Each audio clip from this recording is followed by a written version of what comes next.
Coming up. We know that just on study permits, there are 766,000 expiring by the end of December 2025. How will your department ensure that at the end of those study permit periods, those persons will leave? Again, are you missing anyone else off that list? I know it's been a while, but anyone else you're missing that you think should be considered a bad actor? I know you have your view on it, so why don't you share it? Well, it's a simple question. Since 2015, who was in charge of the federal government that increased temporary foreign worker permits by 154%? This Guy's Garage. Like and subscribe. Committee is commencing its study of the Supplementary Estimates B 2024-25, votes 1B, 5B, and 10B under Department of Citizenship and Immigration. Now we will go to the honorable members. We will start with the honorable member, Mr. Kmitch, for 6 minutes. Please go ahead. Thank you, Chair. Minister, your department tabled documents with Parliament that show that 4.9 million visas are going to expire between September 2024 and December 2025. How will we know how many of those actually wind up leaving? As you noted, MP Kmitch, that when people come here, in many of their visa documents, they undertake to leave. As part of the levels plan, there will be some visas that are temporary in nature that will not be renewed, and those people, when they undertook to come here, will be expected to leave, and that is simply a fact. We'll have to monitor that carefully. There are many measures within our department to monitor these things, but it's one that, Minister, given the volume in question, it's something that we'll have to be very careful in supervising. 1 second. I stop the watch. Let him finish. You can ask. Would appreciate that. Okay. So I'll go to Minister. You have finished your remarks. Okay. Honorable Member Kmitch, please. Minister, I wasn't asking about whether they will leave or not. I'm asking you how will you ensure that a person whose visa has expired will leave? We know that just on study permits, there are 766,000 expiring by the end of December 2025. How will your department ensure that at the end of those study permit periods, those persons will leave? Again, there are many ways that people leave the country, Tom. The vast majority leave voluntarily, and that's what's expected. So explain those ways. How will you ensure it?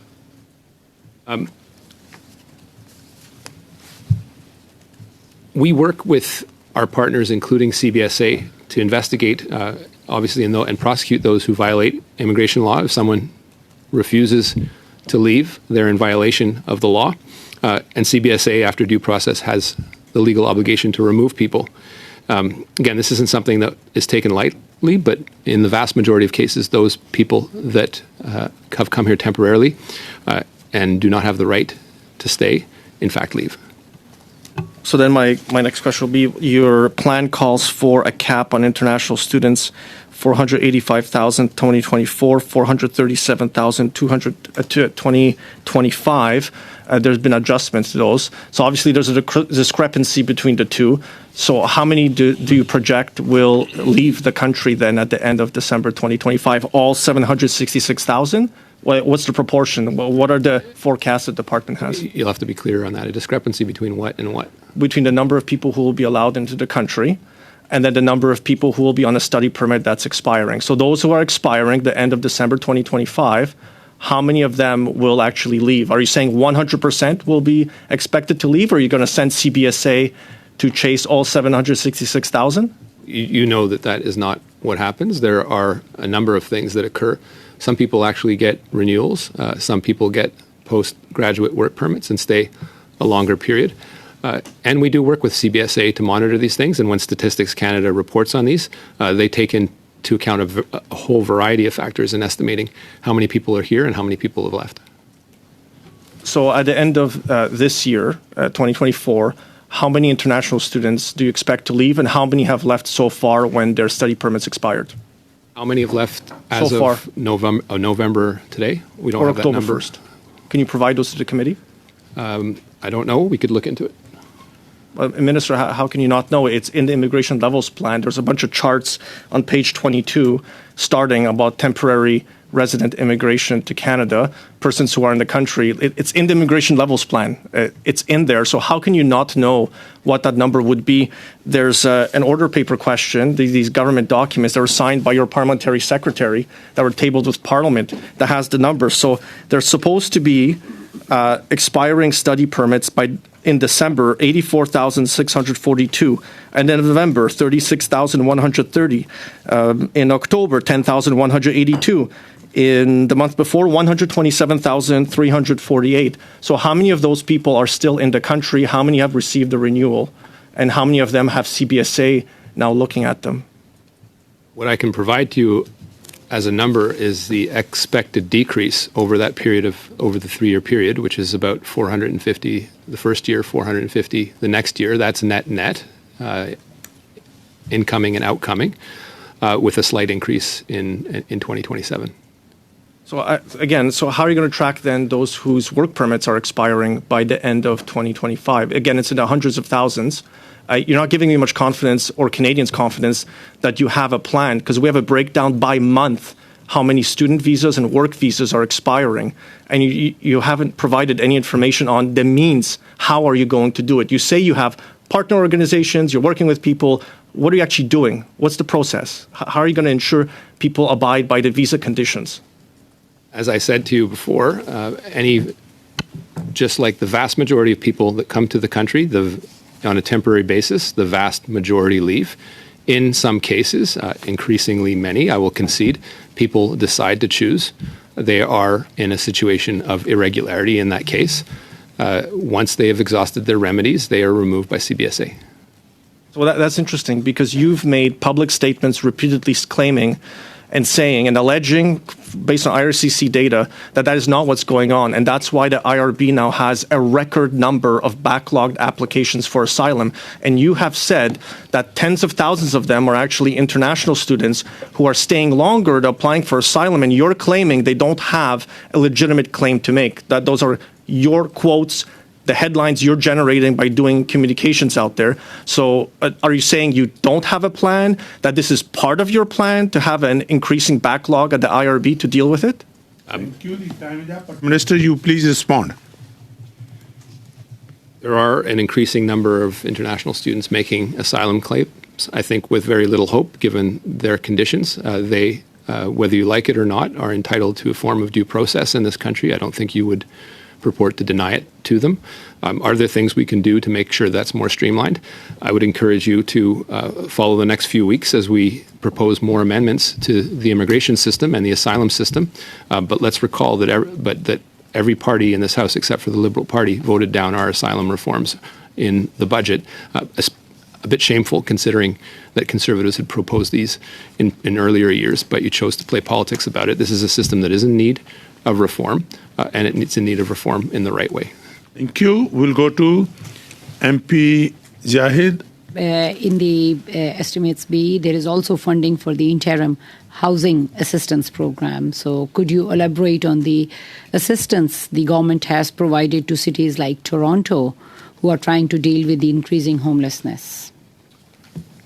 Absolutely. It's important not to treat asylum seekers that are in a different situation than people that are homeless. Unfortunately, people do wind up on the streets. It is a matter of great discussion that I had with Mayor Chow when I first came into this role.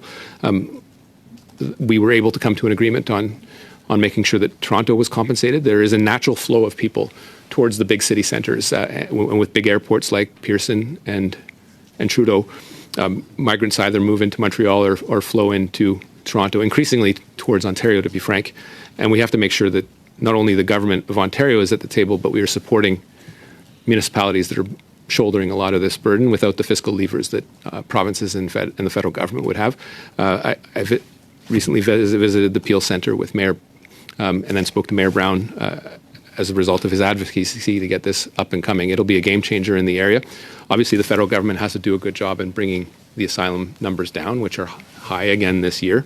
But to the extent people come here and claim asylum and don't have a place to stay, it isn't everyone that doesn't have a place to stay. There has to be a place to process them, make sure they have a roof over their head, and to get them into the job market as they wait their due process from the IRB.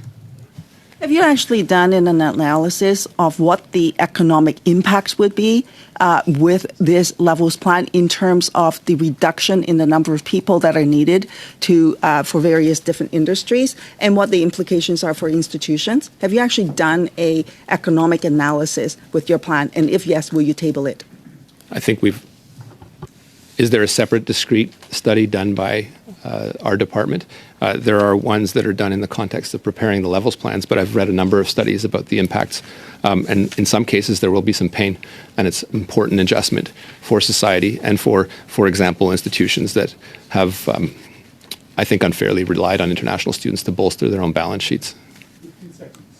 Well, just to note, $31 billion in terms of Canada's GDP from international students alone, and that's based on the 2022 numbers. I'm talking about IRCC, your own department's analysis. Have you done one, and will you table it? My question to you is, and the institutions perhaps that you're making yourself the voice for, is who's going to pay for all the asylum claims that come out of those institutions as a result of people not being able to get their postgraduate permits and not leaving the country? Are those institutions paying for it? Thank you very much. The time is up, and we'll go to. If you are, then tell the MP United Khanna. Nations. MP, That's Canada's changed position. sorry, MP Kwan.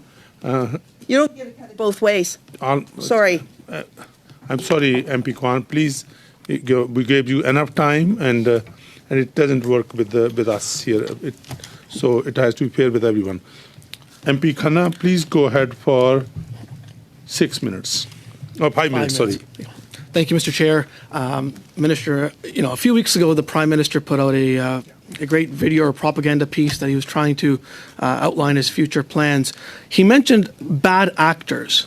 It's been about 2 weeks since that video has come out. Can you elaborate on who those bad actors are? There are, as you know, because you're familiar with some of them, MP Khanna, immigration consultants that do not act properly and are giving false advice to people in the false hope of being able to stay here. There are institutions, for example, that are relying on international students and not providing the proper education and making false promises about their prospective employment. There are, in the labor market impact assessment world that I know you're familiar with, there's a lot of money exchanging hands where a labor market impact assessment shouldn't cost anything. So there's lots of people that are responsible here. It isn't simply about people that have committed fraud. It's about the ecosystem as well that's been created, which has been an incentive and it may be a $31 billion industry when it comes to international students, but chasing short-term gain with a lot of long-term pain. And I mentioned that earlier with respect to the cost of what asylum seekers would cost coming out of an international student system that was supposed to breed excellence and not asylum claims. Okay, and are you missing anyone else off that list? I know it's been a while, but anyone else you're missing that you think should be considered a bad actor? I know you have your view on it, so why don't you share it? Well, it's a simple question. Since 2015, who was in charge of the federal government that increased temporary foreign worker permits by 154%? I want to say that the federal government has responsibility here. It is a much broader analysis than simply putting it on the shoulders of one institution, but it is important for the federal government. Maybe I can finish my thought. It is important for the government to acknowledge that we could have gotten things right in many measures. There is a conundrum that comes with any immigration program, and one of those is the impact that this has had, these immigration plans, pretty much regardless of category, on making the labor force younger, on increasing the GDP of this country, extremely important coming out of COVID with structural challenges in the supply chain. There are some people who here temporarily that made sure that we got through a recession, and that's important to note. The economy has been fueled by immigration, but again, it is not an unlimited supply, and any responsible government, like the federal government, has to make sure that it is managing and controlling a system in the volumes that are acceptable to Canada. So who was responsible for the 211% increase we saw when it came to international students since 2015? Who was the government in charge that signed off on that? Those are two different questions. We are responsible for putting together an international student program that institutions leveraged and abused to some extent in the volume of people that they brought in. Let me also say this, and you know this, the federal government is the only one that doesn't make any money directly from this. The provincial government, Ontario, for example, makes about $1,000 a head on every international student and has abused this system in bringing in people to study at institutions, some very reputable, some that are the pride of this country, but some that pretty much didn't exist. And so that's something we've had to rein in. You can just speak yourself to Mayor Brown about what he's living through in Brampton, and I think you would know exactly who I'm talking about. Minister, it looks like you're passing the buck and you're blaming other bad actors, but the population growth we saw of 300%, the highest it's ever been since 1950s, is a federal responsibility. You are the one that is signing off on these approvals. It is your government that is responsible for this, but it looks like to me that you're just literally pointing fingers at everyone else but yourself and your predecessors in Canada. Do you not think it's right for you to take some responsibility for these actions that have taken place? Do you not? Shouldn't you go put Mark or Sean Fraser on the list as well of some of those bad actors that have been a part of the problem? Sean Fraser is one of the guys who counseled me to do this, and we all bear our. So after creating the problem, there's lots of responsibility to go around, Arpan, and I think you'll know that immigration is a shared responsibility. Provinces, institutions of various descriptions come to us and ask us for different programs. We have a very important role in making sure that we get it right, and that's why I introduced the measures that I did last year with another wave in the fall, in addition to the levels plan that is the subject of conversation today. Minister, how many permanent residents do you expect in the next 3 years?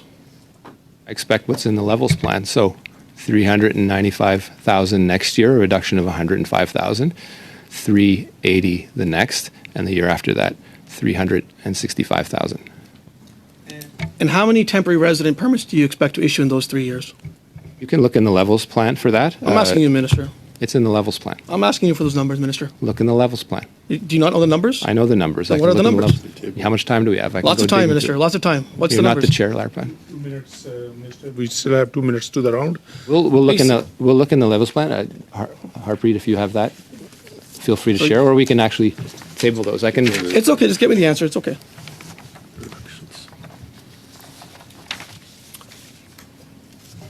No, he said new ones. So the target for 2025 is 673,650. For 2026, 516,600, and in 2027, 543,000 permits.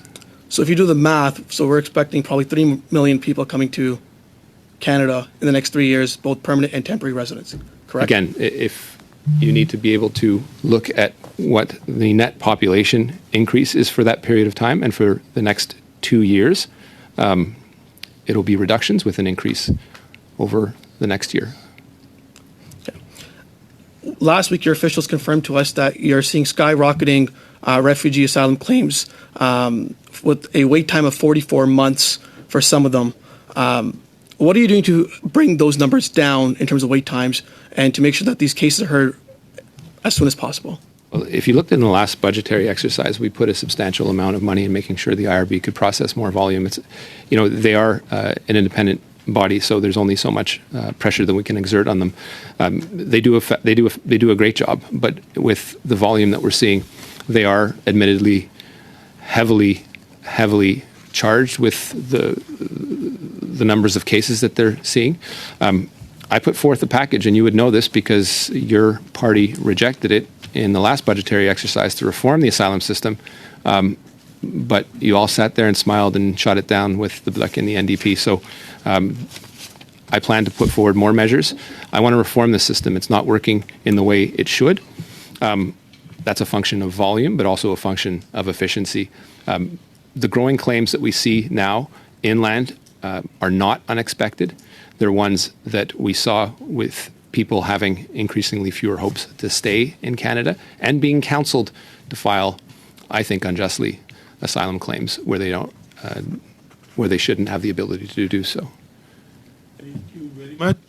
We will go to MP Ali. I'd like to turn to the Lebanon community. And as the minister indicated, there's been measures for people who are already here in Canada, but there are no measures for family members with loved ones who are stuck in Lebanon right now. Why did the government not bring in special immigration measures for them? I'd refer you simply, MP Kwan, to the previous answer I gave to MP Zaid. When it comes to Lebanon, it is a particularly, you can shake your head at me all you want, but you either want the answer or you don't. It is a particularly unique situation of having Canadian residents and permanent residents in numbers that we don't see in any other country pretty much around the world in a crisis situation, and our focus and all the logistics and planning needs to remain on them. It's actually not me who's shaking my head, Mr. Speaker, Mr. Chair. It's the family members with loved ones. I'm aware of a family whose spouse, a Canadian family member, whose spouse and child are being left behind. They cannot get a visa to get to safety, and they're being asked to leave their spouse and child behind. That is the reality. That's what people are reacting to. I'm pretty sure MP Saeed would have heard about these cases and is equally concerned with the situation. And so we have in the immigration levels plan that the government, the minister, you're reducing the refugee numbers actually by 20% in 2025. And we have not only just the Lebanese Canadian community who cannot get to safety, that there's no special immigration measure for them. Sudanese communities, applications are severely delayed. So far, there's been a complete failure with Gaza. Hong Kongers are going to be faced with 8 years waiting to try and get their permanent residence. I can go on. Afghans, by the way. I have a giant pile of Afghan applications. And guess what? They've gone through all of their processing. Everything has been done. And you know what? They're bringing forward date in a letter is in July of 2025. Minister, how do you explain that? That all these applications are just faced with severe delays. We, as you know, we've welcomed 53,000 people from Afghanistan, and you're sighing at that again. But I mean, yeah, and people are dying as their applications are being brought forward in July of 2025. Explain that to them as they're hiding from the Taliban and their lives are in jeopardy every second of the day. We've welcomed 53,000 people from Afghanistan, and your grandstanding won't change the great accomplishment that we've been able to do as a country. I actually have a pile of applications of people whose lives are in danger, waiting for you to take action. People who served Canada. Okay, on behalf of the committee members, I want to thank the Honourable Minister for being with us. We will suspend